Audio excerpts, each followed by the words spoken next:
Alrighty, so we'll begin this evening. Welcome everyone. Thank you so much for coming to this discussion tonight.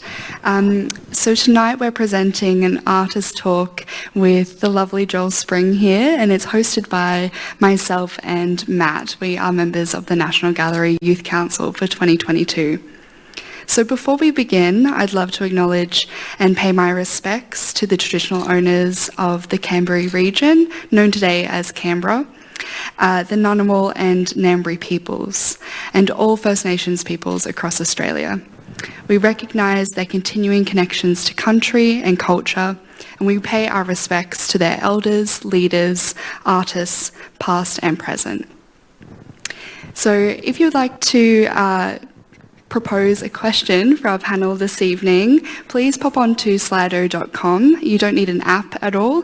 If you just pop onto the website and you type in the code 644194, your questions will come through to us. So we'll just be answering those at the end of our session. So my name is Odette Miller, and as I mentioned, I'm part of the National Gallery's Youth Council for 2022. I currently live on Yuinong country in Nipaluna, also known as Hobart. So just to visually describe myself for a moment, I'm a young Caucasian person of mixed settler heritage, with light skin and dark dyed red hair. So tonight I'm wearing all black, and I've got some round tortoiseshell glasses. And I'd love to pass over now to another youth councillor who's joining me, Matt. Hey guys, as Odette's just introduced me, my name is Matt. I'm also part of this year's National Youth Council. I currently live in Naarm in Melbourne on Wurundjeri country. And I'm a Caucasian white male, brown hair and wearing all black as well. I'm very excited today to be joined by Odette and Joel to talk about his practice and the National Indigenous Art Triennial. The Indigenous Art Triennial is the National Gallery's flagship exhibition of contemporary Aboriginal and Torres Strait Islander art. The National Indigenous Art Triennial is made possible through the continued generosity of the National Gallery's Indigenous art partner, Wesfarmers Arts, and key philanthropic supporters. So tonight for Art IRL, we're very pleased to be interviewing Joel, who, as we mentioned, his work is currently displayed as part of ceremony. So I'll pass over to Joel to introduce himself. What's up? As well, I would like to acknowledge that I'm streaming to you from the lands of the Ngunnawal Ngambri people on a place now commonly known as Canberra. I want to pay my respects to their elders past, present, and I also want to acknowledge their ancestors in ongoing frontier wars. It is on their lands, which was never ceded, that the NGA sits. And always was, always will be Aboriginal land. I am Joel Spring. I am a white-skinned man. I'm wearing a hat that says proudly un-Australian. I'm wearing a brown leather harness. And I'm holding a microphone. I have a pink wristband on. I'm a Wiradjuri man who was born and raised on Gadigal country in Sydney. And I am an artist who is participating in this exhibition of ceremony where I have some sculptures in the main hall as you enter in the space. Yeah, that's me. Cool. So we'll get started with some questions. First of all, could you please visually describe your artwork, Winhangari, and tell us where it's located? Yeah. So the work is titled. Well, it's actually untitled. But if I was forced to title it, I would call it Winhangara, which is a Wiradjuri word. But the work themselves are 9 concrete sculptures that stand around 2.4 meters tall and about 1.2 meters wide. They are concrete slabs that have had the kind of felled limbs or felled bodies of trees that were cleared off of Yuin and Ngunnawal country. as a part of Indigenous cultural practice and burning practices around cultural fire management, traditional cultural fire management on those countries. They are I would say, the material precipitate of a process of taking trees from unhealthy country that has burnt, the bushfires that we have all in our memories from 2019, 2020, and has had them sort of laid into wet concrete where it was set, and then through the process of burning, we burnt the trees out of the slabs. And you can see them here on the screen. They look pretty good. So they are really large works, as you say. You know, they take up, I would say, the body of that gallery space. Can you tell us about where you made them and whether that location was important to you? Yeah, totally. So I thought about the work for a long time. As I said, it was sort of the end result of a process in which I was trying to work with communities who were actively trying to care for their country after the bushfires. An interesting sort of part of that care, right, is, you know, these bushfires happened. We can't just say that these bushfires are a freak event. These bushfires are the result of 250 years of neglect, 250 years of colonial violence, of which people were removed from their country and were not able to practice traditional fire management and care. These fires are not just one event, but, you know, the culmination of a particular set of extractive practices that we all exist within, right? Like capitalism, colonialism, and climate change. So they themselves, we needed a space where I could, one, stockpile, I guess, for lack of a better word, the materials that were being sort of collected and being brought to the site. At first I was like, maybe we could do it in Sydney, but then the logistics of the arts organisation that you exist within come into play, right? So freight is a huge boundary point for a lot of art, right? That's why, like, international biennales are like largely kind of unexciting because, yeah, we can't ship big works across the world. So it was a process of finding a place that was close to the gallery. So I was actually set up on a site called Strathnairn, which is just kind of near Belconnen, kind of on the kind of northwest outskirt of Canberra as a city, I guess you'd say, near the Murrumbidgee River. It was a really beautiful site. It was the old wool sheds. And obviously before that, traditional Ngunnawal country. And I got to kind of work on a site there. As you can kind of see on the screen, a large part of the practice of the work was this process of, once the construction of them was sort of set, the process of burning them. So we also needed a place where I could do that, right? And there's like a lot of rules, obviously, around burning big fires in urban environments. So this is kind of just the sort of derivative of, like, how close could I be to the gallery but also far enough to do big fires. So I got to go to Strathnairn, which is a really beautiful site, as you can see. It was a really nice day where we did some of the documentation, and, you know, the weather showed up and it was really cute.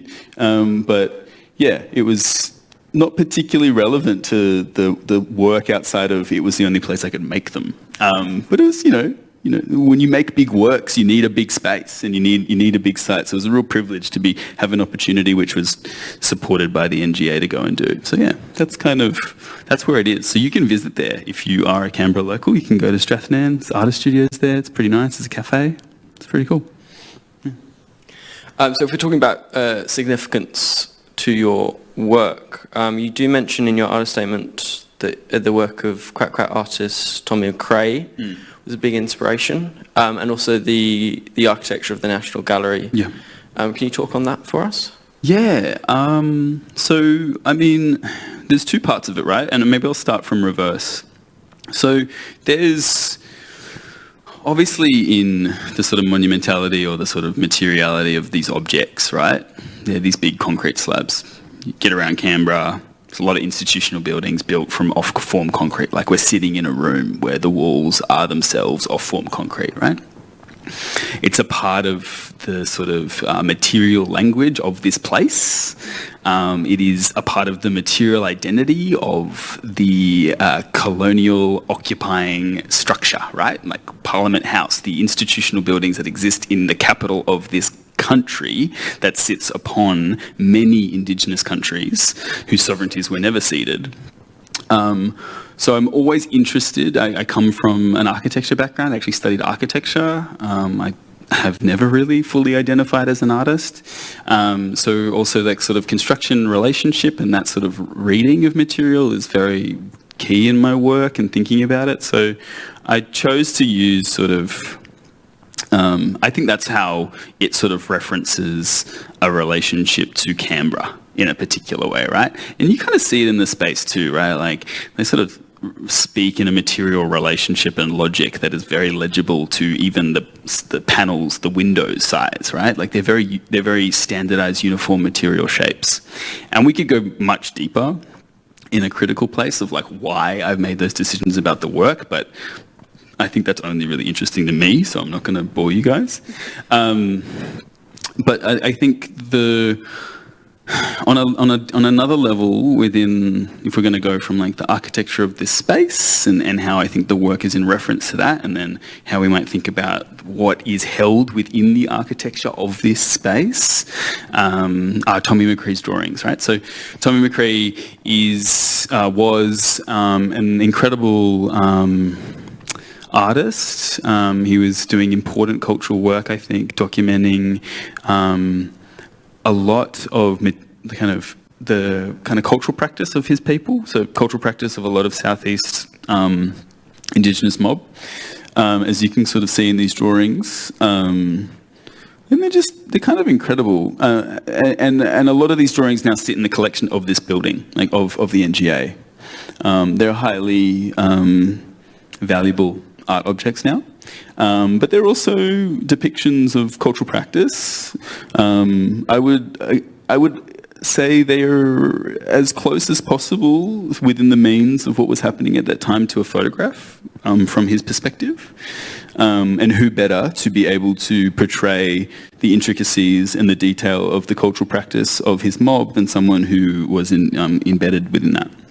And so these are less so, I don't know, they're not idealized, you know, they're not drawings of a perfect present tense or some moment that is unachievable or some imaginary space. These are much more like photos. They're much more indicative of a thing that was actually happening, which is really amazing, right? And really culturally relevant. And I think that was a strategic goal from Tommy McCree's perspective.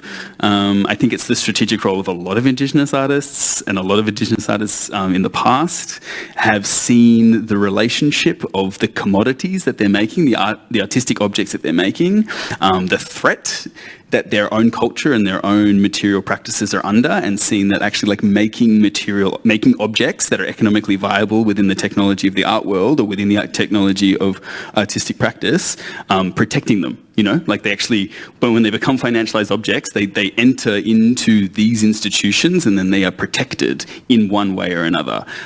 It's not the best deal, obviously, but very rarely are people in a place or in a position because of, you know, a number of reasons to really,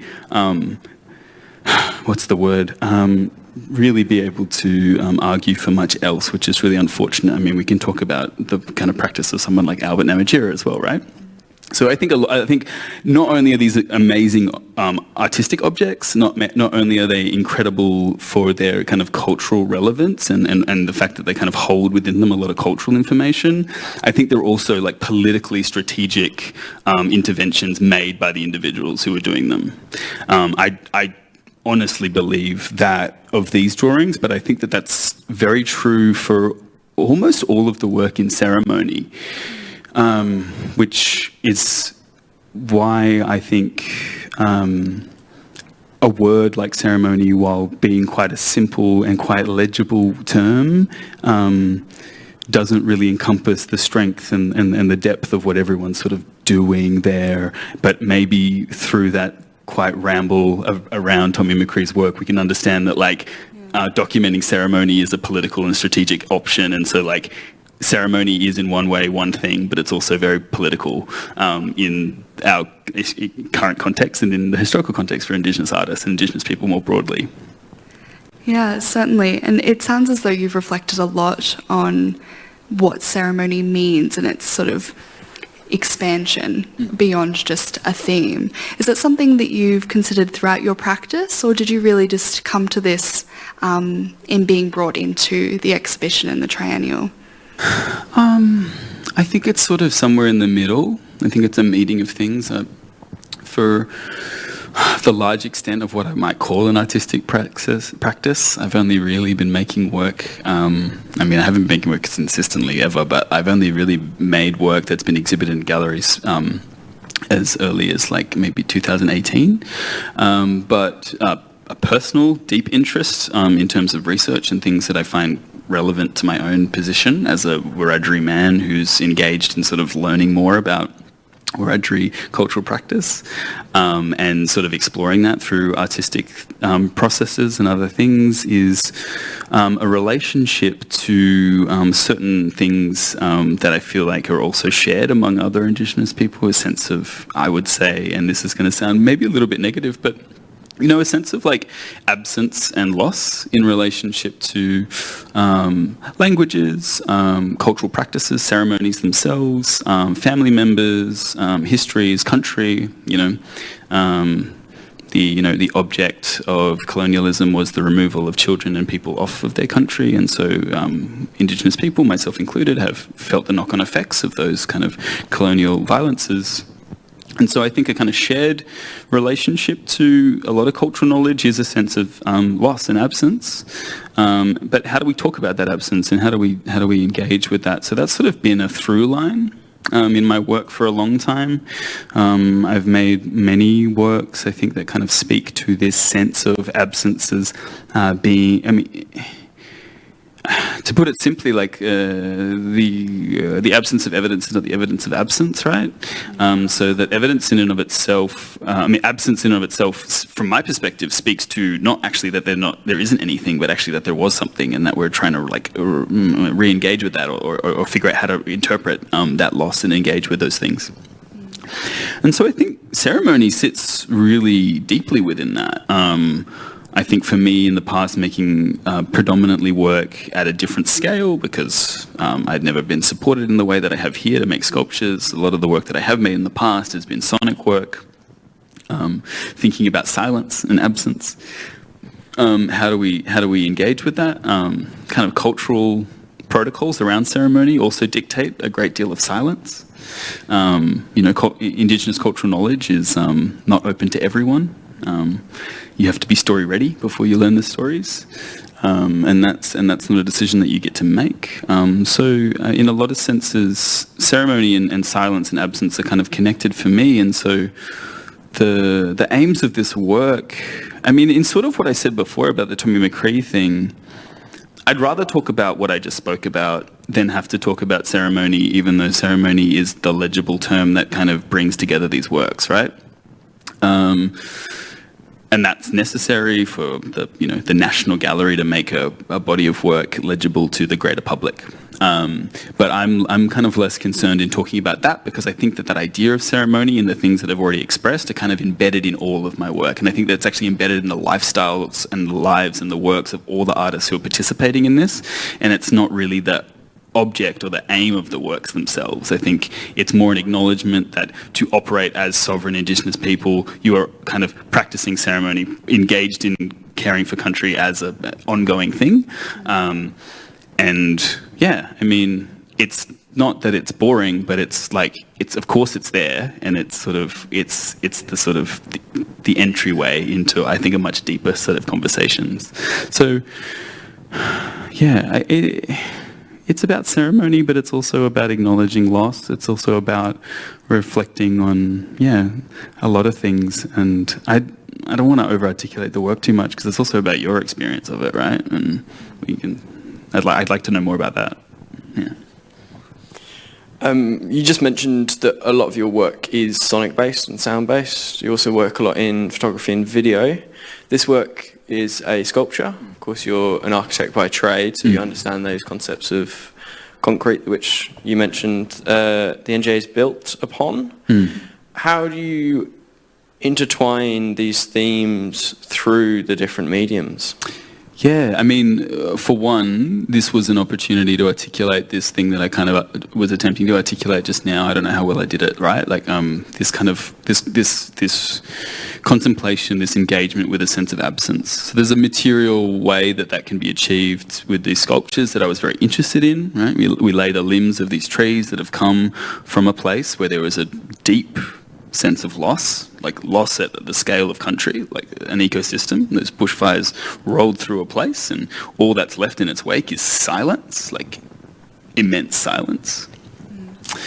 The necessary process that needs to be enacted by cultural burning and by traditional owners on those countries, which they are doing, which means that they have to clear those trees. That material comes to me because I'm connected in that process, and hopefully I've been able to support that with some of the money from the material budget. And then that created an opportunity to sort of, how do we make a material, how do we make something that speaks to this sense of loss and absence, but also retains that sense that like this absence is also a thing and we need to engage with it and we need to recognize it. As much as we would like to forget the traumatic experience of these bushfires and the kind of ongoing traumas that we experience over the last 250 years in this place, it's also important to acknowledge that and to engage with that. So it was really just like a lot of fun to like be given the opportunity to talk about this thing that I've only been able to make like maybe videos or sound works about in a material way, and see if it stuck, see if it translated, like see if it actually worked in a way too. And like I knew it would, but it was like, it was an opportunity to really express that. But it's also, yeah, kind of like I said, it's these are the outcome of a process, and so the material objects are less important than the process itself, which was about instrumentalizing the clearing of country so that it could be cared for. Yeah. Well, thank you so much. I think you've given us all a lot to think about. So we're nearing the end of our time, so we'll go to some audience questions. Cool. We've got a question here. It says, interpreting artworks can be tricky, which we all know, especially when you come from a different culture or background to the artist. So do you have any tips, perhaps some visual analysis tips on how you think you can go about engaging with this exhibition? I probably have like a pretty annoying take on this, but I think it's important to think about, right? And this comes from like probably work that I've done. I've worked for a while in public radio. Obviously, when you're doing broadcast media, you think a lot about your audience. You think a lot about the people who are going to listen to the work you make. And in some senses, you realise that largely the kind of the media game is about pitching things to, you know, the larger cultural frame, right? And for the last 200 years, I would say, longer, especially we still feel that lens is that of a white man, right? And that's how most media is created. That's how most work is created, to be legible to that person. If you're not from that subject position, you have to learn to view things from that perspective. So, just to enjoy it, right? And I think to answer the question about interpreting this work, it's okay if you don't get it. It's okay if you don't feel it. I think that works are offering you an opportunity to empathize with the person who made it, right? And that's your responsibility as a viewer, right? The person who made that work wants you to empathize with their position. And they're actually doing a very caring thing by giving you the opportunity to empathize with them. So I'm not going to give anyone any advice on how to view the work outside of it's reciprocal. Those people have put in effort for you to enjoy the work, to make the thing that sits in front of you, but it's also your responsibility to come to a place where you might be able to understand it, and that might be thinking about the person who made it. That might actually be about thinking about why that person was driven to make that work.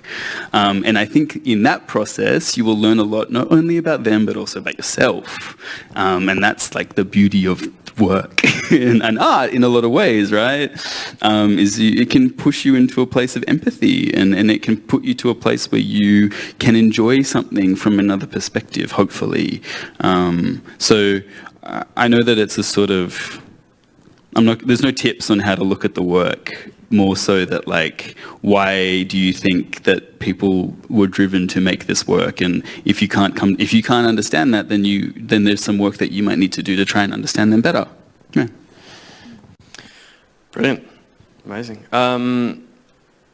Just had a question come through. If you had made a sonic work for ceremony, how would you have presented it, or what would it have been? That's cool, because we were just talking about this. Yeah, well, originally the work was a sonic work. When I was asked to be a part of the exhibition, it was originally commissioned to potentially go into the sculpture garden, so it would have been outdoors. I was quite interested. So it's hard to get here without explaining the sort of deeper narratives, but this whole process that I'm speaking about in relationship to this work, it comes from my own first-hand experience spending time on Yuin country just after the bushfires. So at the very beginning of 2020, I went down onto Yuin country to a community, to a town called Rosedale, which sits within Mogo Land Council, which is on Yuin country, right? And that was one of the communities that around New Year's, when the fires were really, really roaring in that part of the world, a lot of the photographs and films of people running into the ocean to get away from the fire were coming from. So this community was just devastated by these bushfires. Largely a holiday community, largely older, professionalised white settler families who own houses on this country, right? And their houses had been destroyed, and that's tragic. And I had gone there as a part of the university research group that I was with some students to talk to the community about how we might rebuild, or how we might think about living on that country differently after those burning. And then I spent a lot of time with Mogo Land Council, so the traditional owners and kind of cultural authorities in some sense on that land. And that's where I learnt a lot about fire practice from them, because that's where they're from, they know their shit. And they've been advocating for this for a long time. And that's where this process came to mind.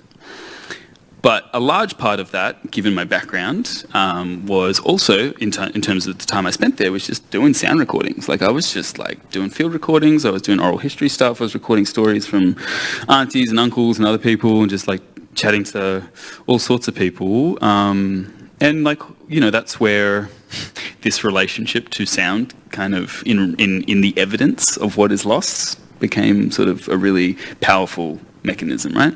Because when you're there, after those bushfires, dead silent.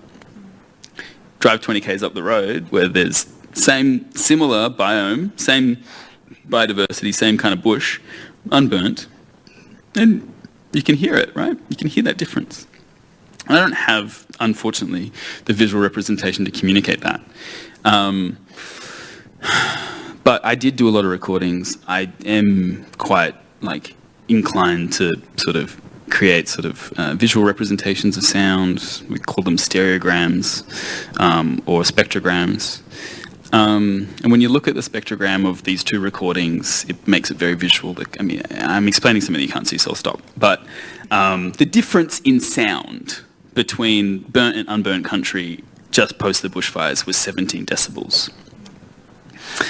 So the original work was going to be in this sculpture garden. It was going to be an array of speakers that created an inverse sound wave, the way that like noise-cancelling headphones work. So that when you entered the field, so it would just be a circle of speakers sitting in the bush in the trees out in the sculpture garden. When you'd enter that field, the volume would drop 17 decibels. So you would feel that absence, right? You'd hear that absence. And that would just be the work. It's completely immaterial. It was a sound work.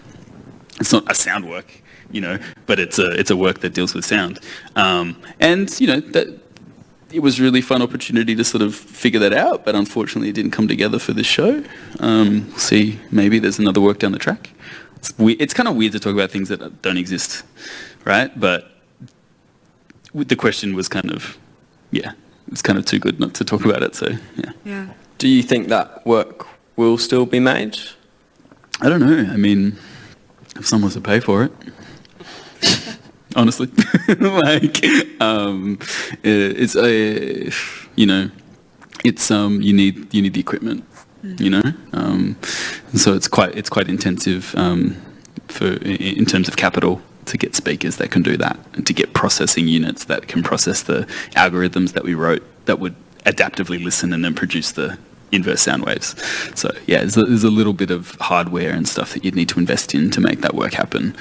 It'd be nice too. It could happen if anyone's watching, but I don't know. It was a fun exercise, but that's the thing. I think as a practicing studio artist, you make a lot of work that no one sees, and that's not a bad thing. Hopefully it's something we see from you in the future. Yeah, well, you don't see this work, right? It's experience. a sound thing, but experience.